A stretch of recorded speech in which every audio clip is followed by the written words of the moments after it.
Bienvenue sur le Labo des réseaux. Dans ce tuto, on va voir comment ajouter des transitions sur le logiciel de montage DaVinci Resolve. Vous êtes sur votre logiciel de montage dans la partie édition et du coup vous avez votre séquence. Voilà, ici on a les sapins en hiver et la forêt en automne et on voudrait rajouter une transition entre ces deux séquences. Pour ce faire, rendez-vous en haut dans Effets et dans votre boîte à outils, vous allez sélectionner Transition vidéo.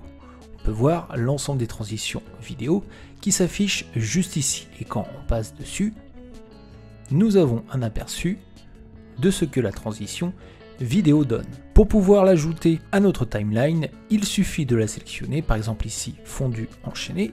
Je vais augmenter un petit peu plus la netteté de la timeline pour que vous regardez exactement ce que ça fait, puisqu'en fait, je peux glisser ma transition en fin de ma première vidéo, en début de ma seconde vidéo, ou tout simplement exactement au milieu comme ici. On voit que cette séquence, si je la sélectionne, elle est matérialisée par ce rectangle rouge. Ainsi, si je le souhaite, je peux manuellement augmenter la fondue, ainsi j'aurai une fondue espacée dans le temps. Je peux aussi, en cliquant ici sur le petit losange, définir le rythme de cette fondue, en changeant la courbe de celle-ci, par exemple comme cela. Ainsi, j'aurai une fondue qui aura un rythme non linéaire, mais nous, le rythme linéaire, ça nous va, donc on fait CTRL Z et on se remet sur notre rythme normal.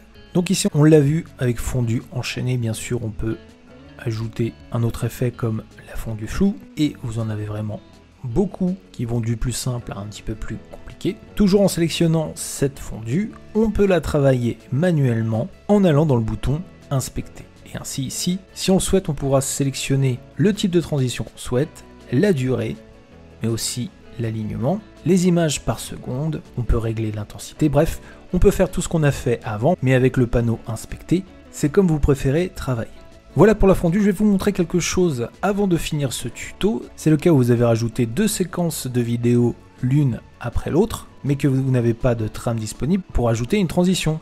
Exemple ici, si on voulait rajouter la fondue enchaînée, eh bien on ne peut pas le faire puisque nous n'avons pas de bande disponible pour pouvoir faire cette fondue. À ce moment-là, vous sélectionnez bien l'intersection entre les deux plans, vous allez faire un clic droit et vous allez ajouter les frames de fondue enchaînée que vous souhaitez. Par exemple ici, 24 frames. Un message s'affiche pour ajouter les transitions qui nous demande de faire un trim de part et d'autre de notre plan, c'est-à-dire raccourcir les plans pour pouvoir utiliser un effet transition. Donc on le fait, et là on voit que nos plans ont été raccourcis pour pouvoir ajouter notre rectangle de transition. Et ainsi on pourra travailler la transition en sélectionnant ce qu'on souhaite faire.